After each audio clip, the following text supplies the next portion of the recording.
자, 그럼 또 이어서 다음 강좌를 시작하도록 하겠습니다.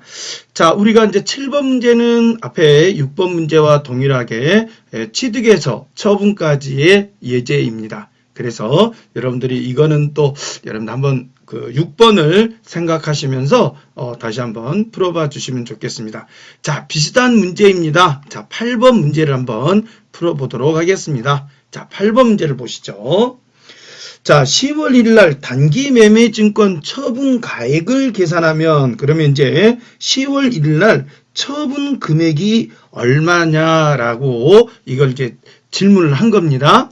자, 그러면 날짜 순서대로 본다면 9월 1일 날 당좌 예금을 주고 80만 원이 지금 왼쪽에 차변에 있습니다. 그럼 이거는 취득을 했다는 얘기죠. 자, 취득을 했고 우리가 취득원가를 장부 금액이다라고 할 수 있겠습니다. 그런데 10월 1일 날 이게 똑같은 동일한 금액이 대변으로 넘어가 있다는 것은 대변에 있다는 것은 이것은 처분을 뜻하는 얘기가 되겠죠. 그런데 처분 당시에 또 이익이 10만 원이 있더라 이거죠. 이게 처분 이익이 되겠습니다. 그럼 결국은 이건 무슨 얘기입니까? 80만 원을 가지고 10만 원의 처분 이익이 발생했다 그러면 이건 당연히 90만 원의 처분이 되었다 이렇게 말할 수 있겠죠. 그래서 정답은 4번이 되겠습니다. 자, 9번 문제를 보신다면 9번 문제는 당좌 자산에 속하는 단기 매매 증권의 요건이 아닌 것은 그랬어요. 자, 일단 시장성이 있어야 된다고 그랬죠. 매매를 할 수가 있어야 되니까 시장성이 있어야 되겠고 그 다음 단기적 자금 운용 목적 그러니까 단기적 시세 차익을 목적으로 취득을 한다 그랬고 일시 소유의 목적으로 취득을 한다고 했습니다. 그래서 특수관계자가 발행한 주식은 여기에 내용의 요건에 해당이 안 된다라는 것이죠. 자, 10번입니다. 자, 10번은 단기간의 매매 차익을 목적으로 A사 주식 10주를 그랬습니다. 자, 그럼 우리가 수량으로는 10주가 되고 한 주당 단가로 본다면 3,000원이므로 이거를 곱하기를 해봅니다.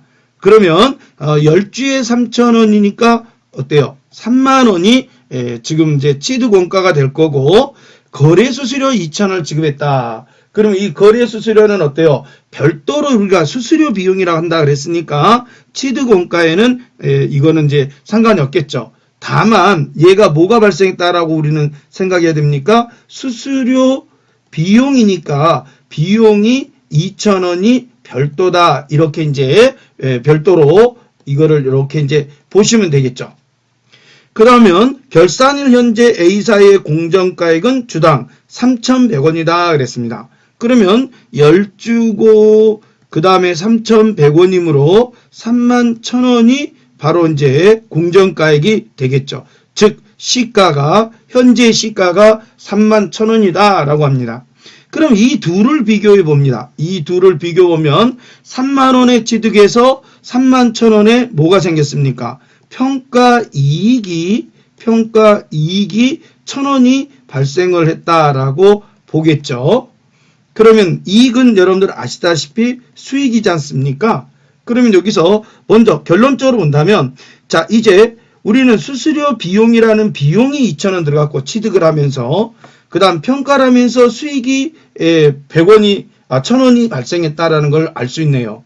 그럼 여기서 수익과 비용을 비교해보면 단기순 손실이 비용이 크니까 단기순 손실이 1,000원이 발생했다라고도 우리는 또 생각할 수가 있는 거죠. 자, 그러면 한번 보도록 하겠습니다. 회계처에서 올바른 걸 골라라 그랬으니까 자, 일단은 평가 이익 1,000원을 계산하다 그랬으니까 일단 정답은 1번이 정답이 되는 거고요. 자, 여기서 이제 만약에 이거에 대해서 단기 순손실을 물어본다. 단기 순손실 이 거래를 보고 종합적으로 이 거래에서를 종합적으로 단기 순손실이 얼마입니까? 만약에 이렇게 물어봤다면 여러분들은 순손실 1,000원을 계산할 줄 아셔야 되겠다라는 것을 이제 설명을 드린 겁니다. 자, 그럼 여기까지 여러분들과 함께 단기 매매 증권에 대해서 살펴보았고요. 자, 그 다음에 네, 이제 외상 채권과 대손 회계 처리를 살펴보도록 하겠습니다. 자, 먼저 우리가 상품 영업활동을 하다 보면요, 영업활동이라는 것은 이제 우리가 거래처에 상품을 판매해 보는 겁니다. 자, 거래처에다가 상품을 판매를 해보고 이때 이제 현금으로 받을 때도 있겠지만 바로 외상으로 들어가는 경우가 있어요. 이럴 때 우리는 외상 매출금이라고 하는 거고, 이거는 나중에 받을 수 있는 돈이니까 우리가 채권으로 보고 이거는 자산으로 인정합니다. 자, 그러면 실제 이제 회계 처리 방법을 보면서 우리가 좀 더 익숙해지도록 하겠습니다. 자, 회계 처리 방법을 보면, 자, 상품을 매출하는 경우와 상품이 매출이 아닌 경우를 두 가지를 두었습니다. 자, 첫 번째입니다. 상품을 매출하다 그랬습니다. 자, 상품을 매출하다 그랬으니까 대변 쪽에 상품 매출 또는 제조업일 때, 이거는 이제 여러분들이 제조업이라고 여러분들이 나올 때는요, 이럴 때는 이제 제품 매출, 이렇게 그 업종에 따라서 여러분들이 사용하는 말들을 한다라는 걸 제가 이제 수록해 놨고요. 그래서 예를 들어서 5만 원을 발생했다. 그럼 이거는 이제 매출이 발생했으니까 항상 수익이 발생했다라고 우리는 이제 생각하는 거고요. 그러면 자, 물건을 판매를 했다라고 하면 뭘 받아야 될까요, 여러분들? 그쵸? 돈을 받아야 되겠죠? 그래서 뭐냐? 외상 매출금이 돼야 된다. 왜? 외상으로 팔았으니까. 여기서 결제 수단을 외상으로 했으니까 나중에 받기로 하고 외상 매출금을 적어줍니다. 말씀드렸지만 이 상품 누구 거 팔았죠? 내 거 팔았죠. 그죠? 내 거니까 당연히 내 거를 팔았으니까 돈도 만약에 누구 거에 되겠습니까? 내 거가 되겠지 않을까요? 그래서 자산의 증가라고 표현합니다. 그런데 1번에 외상 매출금을 현금으로 회수하다. 자, 현금으로 회수하다 그러면 이제 채권이 소멸되는 거죠. 현금으로 돌려받았으니까 나는 현금이라는 자산이 증가되고 그러면서 차변에 있던 외상 매출금을 회수했으므로 대변의 외상 매출금을 감소시켜 주시면 되겠죠. 그래서 외상 매출금 5만 원이라고 해서 차변에 있던 것을 판매했을 때는 차변에, 회수가 됐을 때는 대변에, 이렇게 여러분들 기억해 주시면 되겠습니다. 자, 그럼 상품이 아닌 걸 외상으로 팔았다. 자, 예를 들어서 비품을 팔았다라고 한번 생각해 봅시다. 그럼 비품을 팔았으니까 대변에 비품하고 1,000만 원을 기재하고요. 자, 이걸 외상으로 팔았다. 여기도 이제 그러면 원래는 우리가 상품을 매출했다. 앞에서 보시는 것처럼 상품을 매출했다든지 제품을 매출했다라고 한다면 외상 매출금을 적어야 되는 게 맞습니다. 그런데 상품이 아닌 비품을 팔았다라고 한다면 미수금으로 처리를 해주시면 되겠습니다. 자, 똑같은 건데요. 기계장치를 외상으로 매각했다. 이것도 팔았다는 얘기입니다. 그러면 대변에 기계장치가 2만 원이 자산이 감소되고요. 차변에는 이거를 미수금이다 라고 합니다. 그 다음 차량 운반구를 월말에 받기로 하다. 그러면 대변에 차량 운반구가 없어지고 자산의 감소가 되면서 차변에 역시 미수금. 그래서 상품 매출, 자, 다시 한번 얘기할게요. 상품을 매출했다 또는 제품을 매출했다. 그러면 외상 매출금이라고 차변에 적자라고 했습니다. 그런데 상품이 아닌 경우는 상품이 아닌 비품이나 기계장치나 차량 운반구나 이렇게 상품이 아닌 것을 외상으로 팔았다면 미수금이라는 말로 표현을 하자, 분개하자. 알겠죠? 자, 똑같이 외상은 외상인데 어음이라는 게 있습니다, 여러분들. 어음. 자, 들어보셨죠, 여러분들? 받을어음이라는 게 있는데요. 자, 여기도 한 번 더 말씀을 드리지만 이런 어음 용지가 있어요. 그럼 여기에 뭐 전자어음 또는 약속어음이라는 게 있어요. 약속어음, 전자어음 그럽니다. 그러면 받을 사람과 여기에 받을 사람과 또 지급해야 될 사람. 지급해야 될 사람이 두 가지가 나옵니다. 그래서 만약에 우리 회사가 여기 발행인에 있다. 이 발행인에 있다라고 한다면 만기에 가서 지급업으로 결제를 해야 됩니다. 여기 보면 왼쪽에 보면 지급기일이라고 해서 몇 년도, 몇 월, 며칠 이렇게 나옵니다. 이 지급이 기일이 바로 만기일이라는 건데요, 여러분들. 자, 만기일이라는 겁니다. 그래서 이날이 되면 이 약속된 날짜, 이게 약속된 날짜인데요. 자, 이 날짜가 되면은 어음을 대금을 지급하자. 이게 지급어음이 되겠고요. 반대로 여기에 기하에 우리가 있다. 우리 회사가 기하에 있다라고 한다면 우리는 이제 이걸 받아야 되는 상황입니다. 그래서 이거를 받을 어음이라고 합니다. 받을 어음이다. 그래서 만기일이 되면은 이렇게 만기일이 되면 우리가 대금을 회수해야 되는 날짜가 되기 때문에 그때는 이제 받을 어음이라는 말을 우리가 사용하는 거죠. 자, 그러면 이제 회계 처리 방법으로 건너가 보겠습니다. 자, 먼저 상품을 매출했다라고 한다. 자, 아까와 동일하게 우리가 외상 매출과 동일하게 상품을 판매하고 그랬어요. 판매하고 그랬으면 매출했다는 얘기고, 자, 이게 매출액이 발생했다는 얘기예요. 자, 그래서 수익의 발생으로 5만 원을 기재해 주시고 어음으로 받았다. 자, 우리가 어음으로 받았다. 그러면 우리가 기하 쪽에가 있다는 얘기죠. 그래서 만기일이 되면은 우리가 대금을 돌려받게 된다라는 것을 의미합니다. 그래서 차변에 받을 어음 5만 원이라고 기록해 주시면 되겠어요.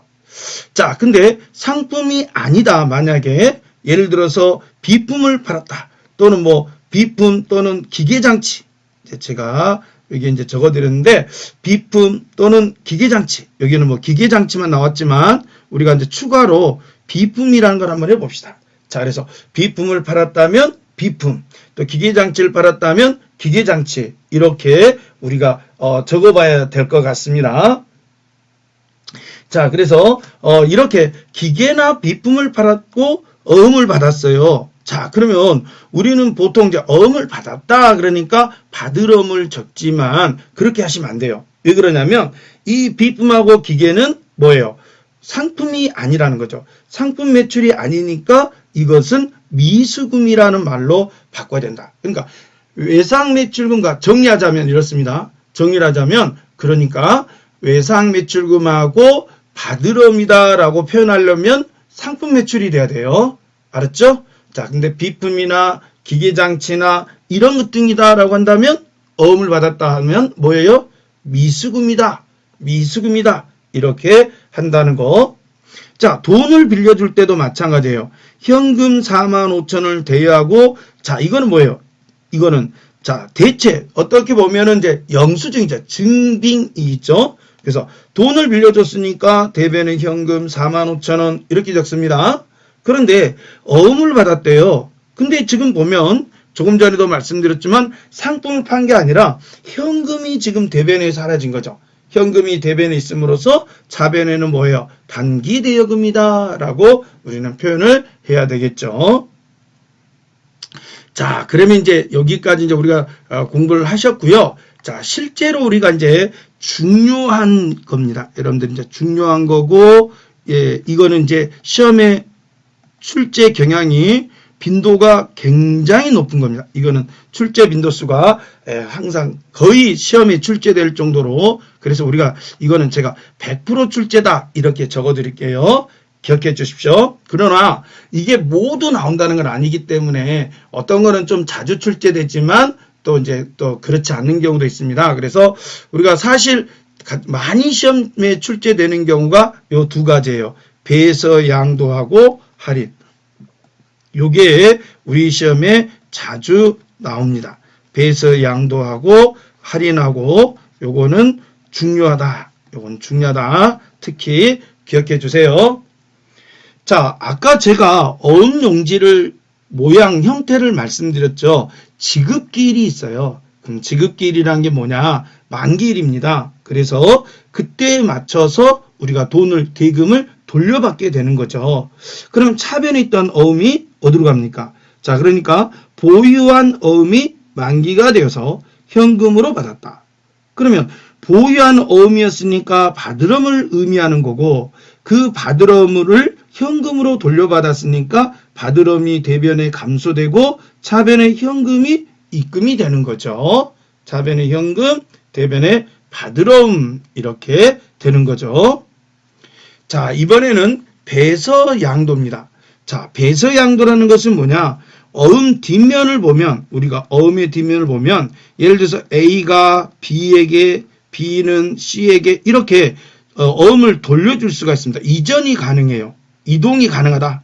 이동이. 자, 이거를 우리가 배서양도라고 합니다. 그래서 자, 보유한 어음 그랬으니까 받으럼이죠. 이거를 외상매입금을 지급한다. 외상매입금을 지급한다. 그 외상매입금을 지급하니까 부채가 감소돼야 되겠죠. 외상매입금을 지급했으니까 차변에 부채가 감소가 되는 거고 그리고 어음으로 지급을 했으니까 받으럼이라고 해서 8만원 이렇게 처리해달라는 얘기입니다. 자, 그 다음 보유한 어음이 지급 거절됐어요. 만기일에 가서 돈 달라고 했더니 어때요? 돈이 없대요. 그쪽에서. 그럼 이건 뭐예요? 부도라고 하는 거죠. 여러분들이 돈을 받아야 되는데 받지 못하는 상황이 됐다? 이거는 부도가 났다는 거죠. 이 어음에 아무 의미가 없는 것이 돼버린 거죠. 그래서 대변의 받으럼을 자산에 감소해 주면서 차변에는 부도음과 수표라는 말을 사용한다는 거 요거 기억해 주시고요. 자, 이제 할인하는 겁니다. 자, 이 할인은 뭐냐면 은행에 가서 여러분들이 매각합니다. 은행에 매각하는 거죠. 은행에 팔아버리는 거죠. 자, 한번 내용을 읽어보면 보유한 어음이 9만원 있는데요.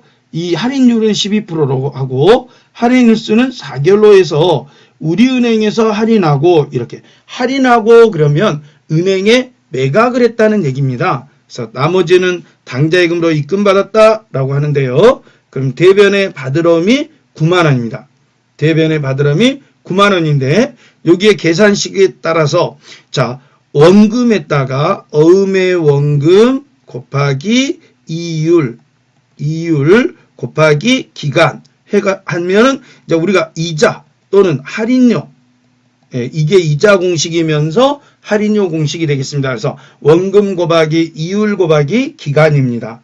자, 이렇게 곱해보면 3,600원만큼이 여러분들이 미리 앞서서 만기일이 되기 전에 앞서서 할인을 받았다. 이런 얘기입니다. 그래서 이 할인료를 우리가 표현할 때는 매출채권 처분손실, 매출채권 처분손실에서 비용으로 발생시켜 주고요. 나머지는 입금 받아주죠. 당자예금에서 처리를 해주시면 됩니다. 자, 그 다음 이제 개서라는 것은 뭐냐면 구어음을 옛날 어음을 신어음으로 새로운 어음으로 변경하는 것을 우리가 개서라고 합니다. 그래서 여기도 보시면 대변의 받으러옴 7만원 이게 옛날 어음이 되는 거죠. 그리고 새로 다시 어음을 받았습니다. 그러면 이게 새로운 어음이 되는 거죠. 그러면 이만큼 기간 어음을 변경을 하면서 기간이 이제 연장이 되겠죠. 그래서 연장된 만큼은 우리가 이자를 돌려받아야 되니까 이자 수익이라고 해서 처리를 해 주시면 되겠습니다. 자, 그러면 다음 문제로 가겠습니다. 자, 우리가 이제 정말 중요합니다. 이거는 이제 이건 말이 필요 없습니다. 100% 시험 출제인데요. 자, 100% 시험 출제입니다. 자, 그럼 이게 무슨 얘기냐? 자, 대손이라는 말이 나와요. 대손. 그럼 대손이란 건 뭐냐? 지금 여기에도 나와 있지만 거래처가 부도나 파산 또는 우리 세법에 가보면 대표이사님이 사망을 했다. 실종이 되었다. 다음에 소멸시효가 완성이 됐다. 이런 내용들이 나옵니다. 이런 내용들이 이제 나중에 여러분들이 이제 전산에게 1급 또는 전산세무 들어가 보면 이런 이제 대손을 처리하는 사유들이 나오는데요. 부도가 났다, 파산했다, 사망이나 실종, 소멸시효가 완성됐다. 이런 사유를 통해서 내가 받아야 되는데 돈을 받지 못하는 상황이 되는 거죠. 못하는 상황. 자, 이럴 때 우리는 뭐라고 표현하냐면 대손 처리한다라고 합니다. 대손 처리한다. 그럼 대손 처리하는 것은 뭐냐면 이제 이거를 여러분들이 채권을 설정해 놨다가 대손 처리해 놓잖아요. 그러면 돈을 못 받으셨잖아요. 그럼 그 돈 못 받은 만큼 이제 세무서에다가 여러분 신고를 하시게 되면은 혜택들이 있어요. 예를 들어서 대손세 납부해야 될 세금들을 줄여준다든지, 그러니까 대손세액을 공제를 받을 수 있다든지, 또는 물건값에 대해서 여러분 대손 처리하면서 비용 처리를 통해서 세금을 줄일 수가 있습니다. 그래서 대손 처리가 나쁜 것만큼은 아니다. 그러니까 여러분들이 돈을 못 받은 것은 안타깝고 여러분들 좀 아쉬운 부분이 되겠지만 이 대손 처리를 여러분들이 회사에서 해놓으면 세액을 공제받습니다. 부가가치세 같은 거, VAT 같은 거 여러분들이 세액을 공제를 받을 수 있고요. 또 법인세나 소득세에서 당기순이익을 줄일 수 있고 당기순이익을 줄일 수가 있습니다. 그러면서 뭐냐? 절세 효과가 있다 이거죠. 절세 효과. 예, 세금을 낮출 수가 있습니다. 자, 그러다 보니까 있어서는 안 될 일이지만 만약에 이런 사유로 인해서 여러분들이 돈을 못 받게 됐다라고 한다면 이런 거를 대손 신고를 통해서 세금을 줄여보는 것도 괜찮은 방법인 것 같습니다. 자, 정의 부분은 이제 개념 부분은 이렇게 설명드렸고요. 자, 우리가 이제 두 가지를 꼭 알고 계셔야 되는데 첫 번째는 매출채권입니다. 여러분 아시죠? 매출채권은 뭐라고 그랬죠? 제가 외상매출금하고 바드럼하고 외상매출금하고 바드럼하고 이 두 개를 합친 걸 무슨 채권이라고 한다? 매출채권이라고 한다 그랬습니다. 그래서 자, 이겁니다. 외상매출금을 또는 바드럼을 못 받게 됐다는 거죠. 대손 처리했다. 외상매출금이나 바드럼을 받을 수 없는 상황이 됐다. 자, 그러면 뭘로 처리한다? 대손상각비라고 하고 이거는 판매비와 손익계산서에 가면 판매비와 관리비라는 곳에다가 기록을 해줍니다. 그런데 이런 경우 있죠. 미수금이나 단기대여금, 이거는 기타채권이죠. 매출채권이 아닌 기타채권입니다. 그래서 미수금이나 단기대여금을 못 받게 됐다라고 한다면 기타의 대손상각비. 그래서 손익계산서에 영업의 비용이라는 항목에 손익계산서에 있는 영업의 비용이라는 항목에 기록을 해 주시면 되겠습니다. 자, 그러면 회계처리 방법을 먼저 설명을 들어보겠습니다. 자, 여기 보시면 자, 먼저 첫 번째 예를 들어서 외상매출금 5만원 있습니다. 5만원 있었어요. 근데 사유가 여기 나옵니다. 파산입니다. 파산. 그럼 우리가 파산했다는 게 아니라 우리하고 거래하고 있는 거래처가 파산했다는 거죠. 우리가 파산한 게 아니고 거래처가 파산했어요. 그럼 여러분들 돈 회수할 수가 없잖아요. 외상매출금. 그쵸? 그러면 자산의 감소로 대변으로 뺍니다. 외상매출금 대변을 5만원 적고 자산의 감소를 표현해 주시고요. 차변에는 원래는 대손충당금이라고 해서 이 대손충당금이라는 게 뭐냐면요. 미리 못 받을 금액을 예상하는 금액이에요. 대손을 예상하는 금액입니다. 그러니까 미리 여러분들이 이제 뒤에 이제 결산에서 배우시게 될 건데 미리 못 받을 금액을 예상을 해 놓는 경우가 거의 회사들은 다야 합니다. 매년 결산 때 미리 계산을 다 해 놓습니다. 그래서 작년 말에 미리 대손충당금이라는 걸 예측을 하고 있는데 그래서 중요합니다. 대손충당금을 먼저 적어야 돼요. 대손충당금을. 그런데 여기는 대손충당금이 없다고 했잖아요. 그러면은 대손상각비로 다음 처리를 해줍니다. 비용이 발생한 거죠. 자, 제가 조금 전에 설명드린 걸 한번 더 해보죠. 외상매출금 5만원을 파산했다. 그럼 대변에 외상매출금 5만원이라고 표시하시고요. 단 대손 충당금 4만 원이 있다. 그러면 예상을 4만 원을 하고 있었다는 얘기입니다. 하고 있었다. 그래서 1번으로 먼저 첫 번째로 대손 충당금 4만 원을 적고요. 2번으로 대손 상각비 10,000원이라고 하면 되겠어요. 그래서 1번을 다시 한번 이 첫 번째 사례를 보면 이때는 대손 충당 잔액이 없다고 그랬거든요. 없으니까 모두 대손 상각비지만 만약에 대손 충당금이 있다라고 한다면 대손 충당금 먼저 기록하고 나머지를 대손 상각비로 적는다는 거 요거 순서를 놓치지 마세요. 자, 세 번째는 외상 매출금 5만 원을 파산했다. 그럼 대변에 외상 매출금 5만 원이 감소되고 자, 대손 충당금이 8만 원이 있습니다. 예상을 8만 원까지 하고 있었어요. 그러면 일단 첫 번째 순서대로 대손 충당금을 먼저 적고 그런데 8만 원 중에서 여기서 외상 매출금이 5만 원이 감소됐으니까 여기 대손 충당금도 8만 원을 적지 말고 5만 원으로서 일치를 시켜달라는 겁니다. 자, 그러면 이제 기타 채권 하나 더 배우고 잠깐 이제 쉬는 걸로 하겠습니다. 자, 기타 채권은 단기 대여금이나 미수금을 못 받게 되는 거죠. 회수가 불가능한 겁니다. 그럼 단기 대여금이나 미수금을 못 받게 됐으니까 자산이 감소하는 걸로 보고 대변에 단기 대여금 또는 미수금이라고 이렇게 적습니다.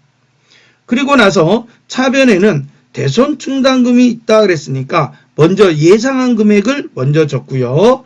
자, 이번에는 대손 상각비라고 하는 게 아니라 앞에 이 세 글자를 더 넣습니다. 자, 미수금이나 단기 대여금을 못 받게 됐다면 기타의 대손 상각비라고 처리를 한다는 겁니다. 자, 그럼 여기까지 우리가 한번 대손까지 처리하는 것을 살펴보았습니다. 자, 여러분들 잠깐 쉬었다 하겠습니다.